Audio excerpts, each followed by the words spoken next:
YouTube channel सभी भाइयों बहनों का फ्रेंड्स का मेरे चैनल में बहुत बहुत स्वागत है। ऐसा उम्मीद करता हूं कि आप लोग स्वस्थ होंगे, मस्त होंगे। और आज के इस सेशन में मैं बहुत ही महत्वपूर्ण कंटेंट लेकर के प्रेजेंट हूं, जो कि वही टॉपिक लिए गए हैं जो परीक्षा की दृष्टि से महत्वपूर्ण है। और एक एक करके आइए इस टॉपिक को समझते हैं, समझने का प्रयास करते हैं। और यहाँ से क्वेश्चन अक्सर बनता है और पूरे चांसेज हैं कि आगामी एग्जाम में यहाँ से क्वेश्चन जरूर फंसेगा। तो ये आधुनिक इतिहास से हमने टॉपिक उठाया है, जो महत्वपूर्ण वायसराय और गवर्नर जनरल को लेकर के प्रेजेंट हूँ। उनके शासनकाल में कौन सा नियम कब पारित हुआ, कौन सा विद्रोह कब हुआ, कौन सी घटना कब हुई, इसका डिटेल लेकर के मैं प्रेजेंट हूँ। तो आइए समय को न गवाते हुए सीधे सेशन की ओर चलते हैं, समझते हैं। पहला टॉपिक समझना दिए क्या है, लॉर्ड कैनिन। तो लॉर्ड कैनिन कौन है? तो ये भारत में कंपनी द्वारा नियुक्त अंतिम गवर्नर जनरल थे। कौन थे? अंतिम governor general. Most important question पूछता है कि भारत का अंतिम गवर्नर जनरल कौन है, तो ये आपके हैं लॉर्ड कैनिन। इनका टाइम पीरियड क्या था? तो 1856 से लेकर के 1862 ईस्वी में इनका टाइम पीरियड था, शासनकाल था। तो इनके शासनकाल में क्या क्या घटनाएं हुई, महत्वपूर्ण घटनाओं के बारे में जिक्र करते हैं जहां से क्वेश्चन बनता है। तो पहली घटना क्या है? लॉर्ड कैनिन के समय काल में ही 1857 का ऐतिहासिक विद्रोह हुआ था। तो लॉर्ड कैनिन के समय कौन सा विद्रोह हुआ इंडिया में? तो 1857 की क्रांति। क्वेश्चन पूछता है कि 1857 की क्रांति किस गवर्नर जनरल के शासनकाल में हुई? तो यह है लॉर्ड कैनिन। इसके बाद कैनिन को भारत का पहला, मोस्ट इंपॉर्टेंट स्टार लगाइए, कैनिन को भारत का पहला वायसराय नियुक्त किया गया। ये क्वेश्चन बहुत ही महत्वपूर्ण है, दोनों अक्सर पूछे जाते हैं। अंतिम गवर्नर जनरल पूछे तो लॉर्ड कैनिन, पहला भारत का वायसराय कौन है? तो लॉर्ड कैनिन। तो इन क्वेश्चनों को आप नोट डाउन करते चलिए। और इन्हीं के शासनकाल में ही 1861 में उच्च न्यायालय अधिनियम बनाया गया था। कब? 1861 ईस्वी में उच्च न्यायालय अधिनियम आया। इसके बाद 1866 ईस्वी में, कब? 1866 ईस्वी में क्या किया गया? आगरा में एक उच्च न्यायालय की स्थापना की गई। और इसके बाद 1875 ईस्वी में इस आगरा उच्च न्यायालय को इलाहाबाद में स्थानांतरित कर दिया गया। आइए कुछ समझते हैं महत्वपूर्ण घटनाएं जो इनके शासनकाल में हुई हैं। आई होप कि सेशन पसंद आ रहा होगा। और ये बहुत ही दमदार सेशन है, इसलिए वीडियो को बड़े ही कंसंट्रेट हो देखिए, क्योंकि बहुत ही अच्छे टॉपिक लेकर आपको बैठ रहा हूँ। तो प्रमुख घटना क्या थी? तो इनकी प्रमुख घटनाएं, विधवा पुनर्विवाह अधिनियम लागू किया गया इन्हीं के शासनकाल में। कौन सा? विधवा पुनर्विवाह अधिनियम लागू किया गया। दूसरा है भारतीय दंड संहिता IPC, इंडियन पीनल कोड की स्थापना की गई। अगला है राज विलय नीति को समाप्त किया गया। इन्हीं के शासनकाल में राज विलय नीति का समाप्त हुआ। Next Indian high court act. तो इंडियन हाई कोर्ट एक्ट पारित हुआ, जिसके तहत बंबई, कलकत्ता और मद्रास में उच्च न्यायालय की स्थापना की गई। मोस्ट इंपॉर्टेंट, किसके शासनकाल में कलकत्ता, मद्रास और बंबई उच्च न्यायालय की स्थापना की गई? तो लॉर्ड कैनिन के शासनकाल में। अभी जैसा कि हमने बताया कि 1866 ईस्वी में आगरा में एक उच्च न्यायालय की स्थापना की गई थी, जिसे 1875 ईस्वी में स्थानांतरित कर दिया गया। कहाँ? इलाहाबाद, जिसका प्रेजेंट टाइम में नाम क्या है? प्रयागराज। चलते हैं नेक्स्ट कंटेंट की ओर। तो अगले वायसराय कौन है, इसको समझना है। तो अगले वायसराय हैं आपके लॉर्ड मेयो। मोस्ट इंपॉर्टेंट, इसको समझना है लॉर्ड मेयो के बारे में। तो लॉर्ड मेयो के बारे में जानकारी जुटाएंगे। इनका टाइम पीरियड क्या था? 1869 से लेकर के 1872, 1869 से लेकर के 1872 ईस्वी तक लॉर्ड मेयो का पीरियड काल रहा। तो आइए इनके बारे में कुछ महत्वपूर्ण जानते हैं, बातें। तो अजमेर में मेयो कॉलेज की स्थापना की। मोस्ट इंपॉर्टेंट स्टार लगाइए। अजमेर में मेयो कॉलेज की इन्होंने स्थापना की। क्वेश्चन बनता है कि मेयो कॉलेज की स्थापना किसके शासनकाल में हुई? तो लॉर्ड मेयो के।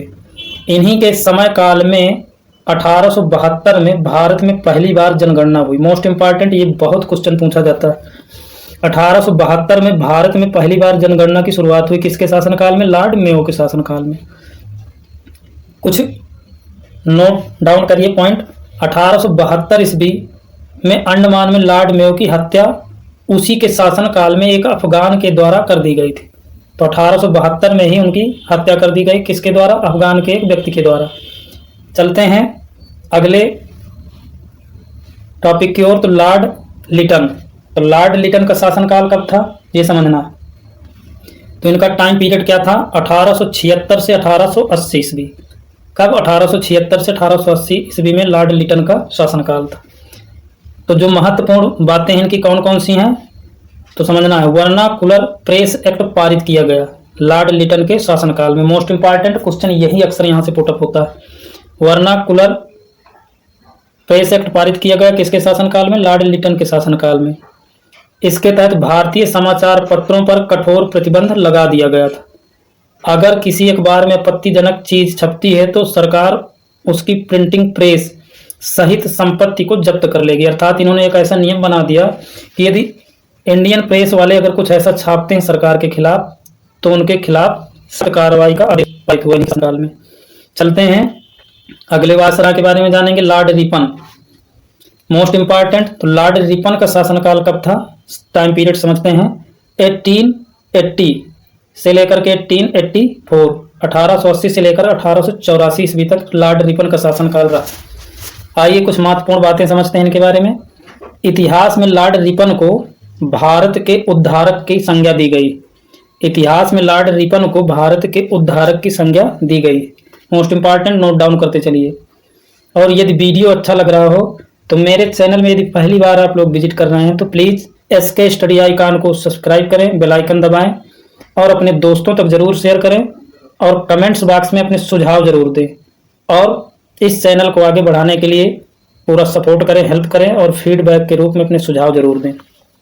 तो आइए लॉर्ड रिपन की प्रमुख घटनाएं कौन थी इनके शासनकाल की। वर्नाकुलर प्रेस एक्ट समाप्त कर दिया गया। जो वर्नाकुलर प्रेस एक्ट अधिनियम पारित हुआ था उसको समाप्त किया लॉर्ड रिपन ने। नेक्स्ट, स्थानीय स्वशासन की शुरुआत की गई। पूछता है क्वेश्चन, स्थानीय स्वशासन के जनक कौन है? तो लॉर्ड रिपन। नोट डाउन करिए। नियमित रूप से जनगणना इन्हीं के शासनकाल में शुरू की गई। किनके शासनकाल में नियमित रूप से जनगणना शुरू की गई? लॉर्ड रिपन के शासनकाल में। ठीक, तो इसको आप नोट डाउन करते चलिए। एक एक क्वेश्चन बहुत इंपॉर्टेंट है, वही सिलेक्टेड क्वेश्चन लिए गए हैं जो परीक्षा की दृष्टि से पूछे जाने, क्योंकि अगर पूरा डिटेल पढ़ेंगे तो उसका कोई मतलब नहीं है। इसलिए जो हमारे लिए यूजफुल है केवल उसी को नोट डाउन करना। क्लियर? तो ये जनगणना की शुरुआत कब की थी नियमित? 1881 ईस्वी में। कब? 1881 ईस्वी में इन्होंने नियमित जनगणना की शुरुआत की थी। नेक्स्ट है अगला पॉइंट क्या कह रहा है? अगला पॉइंट समझना है। एल्बर्ट बिल इसी के समय काल में पारित हुआ जिसके कारण भारतीयों को भी यूरोपियन कोर्ट में जज बनाने का अधिकार मिला। अर्थात इनके शासनकाल में अधिनियम पारित हुआ कि भारतीयों को भी यूरोपियन कोर्ट का जज बनाया जाए। नेक्स्ट समझना है अगले हैं कौन? Lord Dufferin. तो इनका शासनकाल क्या था? 1884 से लेकर के 1888 ईस्वी तक लॉर्ड डफरिन का। तो महत्वपूर्ण बातें इनके शासनकाल में क्या थी आइए समझते हैं। तो 1885 ईस्वी में मुंबई में A.O. ह्यूम की अध्यक्षता में भारतीय राष्ट्रीय कांग्रेस की स्थापना की गई लॉर्ड डफरिन के शासनकाल में। तो भारतीय राष्ट्रीय कांग्रेस की स्थापना कब हुई? 1885 में। ये भी क्वेश्चन बहुत पूछता है, अतः आप सभी नोट डाउन कीजिए। नेक्स्ट है लॉर्ड कर्जन। तो लॉर्ड कर्जन का पीरियड क्या था? तो 1899 ईस्वी से लेकर के 1905 ईस्वी तक लॉर्ड कर्जन का टाइम पीरियड क्या था? 1899 से लेकर के 1905 ईस्वी में। बंगाल का विभाजन इन्हीं के शासनकाल में संपन्न हुआ था। अर्थात लॉर्ड कर्जन ने बंगाल का विभाजन किया था।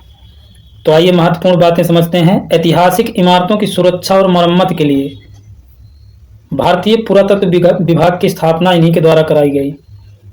तो लॉर्ड कर्जन ने भारतीय पुरातत्व विभाग की स्थापना की। नेक्स्ट है भारतीय विश्वविद्यालय अधिनियम पास किया गया इन्हीं के शासनकाल में। नेक्स्ट है सिंचाई आयोग, पुलिस आयोग, विश्वविद्यालय आयोग की स्थापना इन्हीं के शासनकाल में हुई। कुछ कार्य इन्होंने बहुत अच्छे किए, अतः इनके ये जो महत्वपूर्ण पॉइंट्स हैं आप नोट डाउन करिए। नेक्स्ट है लॉर्ड हार्डिंग। तो लॉर्ड हार्डिंग का शासनकाल कब था? तो ये था 1910 से लेकर के 1916 ईस्वी तक लॉर्ड हार्डिंग। आइए कुछ महत्वपूर्ण बातें समझते हैं इनकी। तो जो लॉर्ड कर्जन थे बंगाल विभाजन, तो उन्होंने क्या किया कि उनके उस विभाजन को इन्होंने रद्द कर दिया, बंगाल के विभाजन को रद्द किया लॉर्ड हार्डिंग ने। नेक्स्ट पॉइंट है, भारत की राजधानी कलकत्ता से दिल्ली इन्हीं के शासनकाल में स्थानांतरित हुई। कब? 1911 ईस्वी में। कब? 1911 ईस्वी। मोस्ट इंपॉर्टेंट नोट डाउन करिए। तो लॉर्ड हार्डिंग ने राजधानी को स्थानांतरित कहाँ कर दिया? दिल्ली के लिए। और प्रथम विश्व युद्ध की शुरुआत इन्हीं के शासनकाल में प्रारंभ हुआ। नेक्स्ट अगले हैं Lord Chelmsford. Lord Chelmsford most important, note down करिए। इनका शासनकाल क्या था? पीरियड तो 1916 टू 1921, 1916 से लेकर के 1921 ईस्वी तक इनका शासनकाल रहा। और इन्हीं के पीरियड में जलियांवाला हत्याकांड संपन्न हुआ था, जो कि एक ऐतिहासिक घटना है, बहुत ही दर्दनाक घटना थी, जो कि 1919 ईस्वी में जलियांवाला हत्याकांड हुआ था। तो इन्होंने क्या किया? कौन सी महत्वपूर्ण बातें? रॉलेट एक्ट पारित हुआ इन्हीं के शासनकाल में। नेक्स्ट है, महात्मा गांधी ने असहयोग आंदोलन शुरू किया। कौन सा आंदोलन शुरू किया महात्मा गांधी ने? असहयोग आंदोलन। क्वेश्चन पूछता है असहयोग आंदोलन किसके शासनकाल में शुरू किया गया था? तो लॉर्ड चेम्सफोर्ड। नमक कर तोड़ो से रिलेटेड आंदोलन था, जो कि अंग्रेजों के द्वारा नमक पर कर लगा दिया गया था, उसी का विरोध था। नेक्स्ट है लॉर्ड रीडिंग। तो लॉर्ड रीडिंग का समय काल क्या था? टाइम पीरियड तो 1921 से लेकर 1926 ईस्वी। कब था? 1921 से लेकर के 1926 ईस्वी में। महत्वपूर्ण घटनाएं क्या है? चोरी चोरा कांड इन्हीं के शासनकाल में हुआ था। कौन सा? चोरी चोरा कांड। और कब चोरी चोरा कांड हुआ था? 5 फरवरी 1922 ईस्वी। 22 ईस्वी को, 5 फरवरी 1922 ईस्वी को चोरी चोरा घटना हुई थी, जो कि उत्तर प्रदेश के गोरखपुर जिले में हुई थी। और इन्हीं के टाइम पीरियड में ककोरी रेल कांड, ककोरी रेल कांड इन्हीं के पीरियड काल में हुआ था। क्लियर? तो इनको आप नोट डाउन करते चलिए, क्योंकि बहुत ही महत्वपूर्ण ये क्वेश्चन है, जो कि काफी अच्छे लेवल के हैं। नेक्स्ट है आपका, भारत में सिविल सेवा परीक्षा की शुरुआत इन्हीं के शासनकाल में संपन्न हुई, लॉर्ड रीडिंग के शासनकाल में। मोस्ट इंपॉर्टेंट ये क्वेश्चन पूछता है, तो स्टार लगाइए। चलते हैं नेक्स्ट, समझना है लॉर्ड इरविन। तो लॉर्ड इरविन जी का समय काल क्या था? टाइम पीरियड तो 1926 से लेकर के 1931 ईस्वी तक। इन्हीं के टाइम पीरियड में साइमन कमीशन भारत आया था। मोस्ट इंपॉर्टेंट, नोट डाउन करिए। लॉर्ड इरविन के शासनकाल में ही साइमन कमीशन भारत आया था।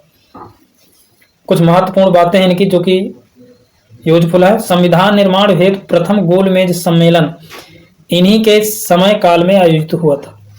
प्रथम गोलमेज सम्मेलन इन्हीं के शासनकाल में आयोजित हुआ था। और प्रथम गोलमेज सम्मेलन कब संपन्न हुआ?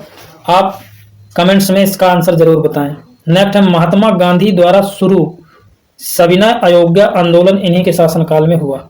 चलते हैं नेक्स्ट, लॉर्ड वेलिंगटन।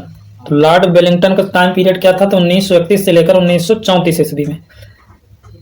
भारत सरकार अधिनियम मोस्ट इंपॉर्टेंट 1935 पारित हुआ, जो कि हमारे कॉन्स्टिट्यूशन में यहाँ से बहुत ज्यादा स्रोत लिए गए हैं भारत सरकार अधिनियम 1935 से, अतः ये उसकी दृष्टि से भी मोस्ट इंपॉर्टेंट।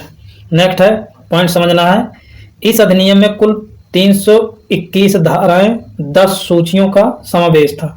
कितनी धाराएं थी 1935 वाले में? 321 धाराएं 10 सूचियां थी। इसके तहत केंद्र में द्वैध शासन की व्यवस्था की गई। नेक्स्ट, इसके तहत वर्मा, वर्तमान में जिसका नाम म्यांमार है, भारत से अलग हुआ था लॉर्ड वेलिंगटन के समय काल में। नेक्स्ट, अधिनियम के तहत संघीय न्यायालय एवं रिजर्व बैंक ऑफ इंडिया की स्थापना की गई थी। रिजर्व बैंक ऑफ इंडिया की स्थापना इन्हीं के शासनकाल में हुई। म्यांमार इन्हीं के शासनकाल में अलग हुआ और द्वैध शासन की व्यवस्था की गई थी।